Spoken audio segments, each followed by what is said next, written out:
It was 0437 hours. A humid stillness hung over Andersen Air Force Base, Guam. Pilots prepped for routine missions. Technicians worked the flight line. No one suspected what was coming. 3,000 miles west, across the vast Pacific, a different kind of silence had settled in. Not peace, but calculation. At the highest levels of the Chinese command, a plan was already in motion. A first strike, designed to blind America's forward edge in the Indo-Pacific. At exactly 0441, the first wave was launched. Hypersonic glide vehicles, stealth cruise missiles, decoys flooded US radar arrays. The attack wasn't just about destruction. It was about speed, deception, and shock. China called it a preemptive measure. Washington called it an act of war. The Guam strike was the opening move in a conflict decades in the making. A modern-day Pearl Harbor, but with missiles instead of torpedoes, satellites instead of scouts. The intent was clear: knock out Guam, and you paralyze the US military's ability to respond in the region. But China underestimated something: America's will to fight back. At 0800 on the morning of June 26th, America's response came in the form of Operation Dual Wielder. The plan was simple: defend America's assets in the area, including Andersen Air Base, as well as eliminate the PLA's presence in the area.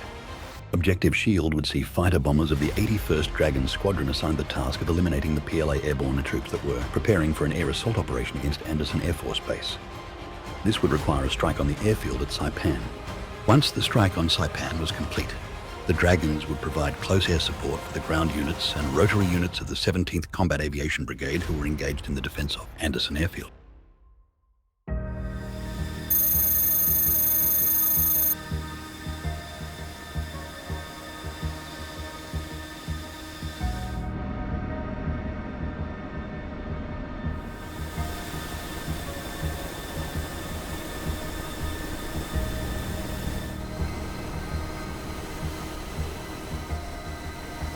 Recommend pull off unlimited work on a small deck of 36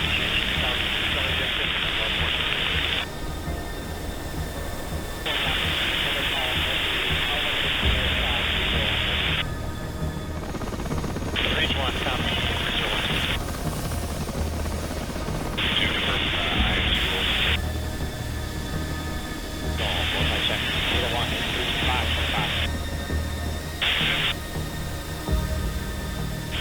Bullseye, 151, 26,000 track. So, 1 through bullseye, 1803, 37,000 track. Bumper.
The plan called for the Dragons to take off and climb to 20,000 feet.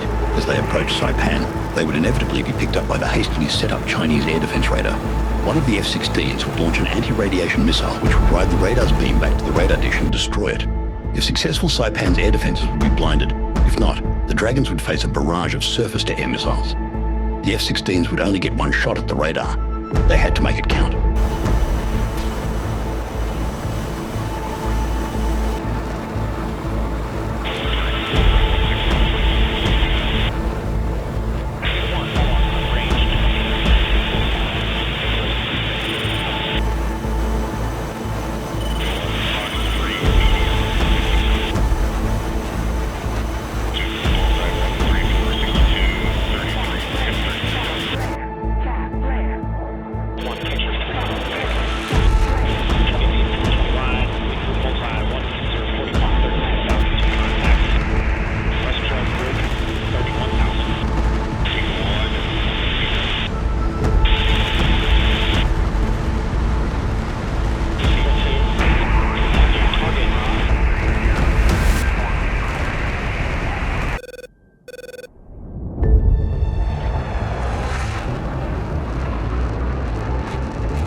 The elimination of the PLA staging area and airborne forces in Saipan was a decisive blow to the Chinese, who would now be unable to reinforce their forces on Guam.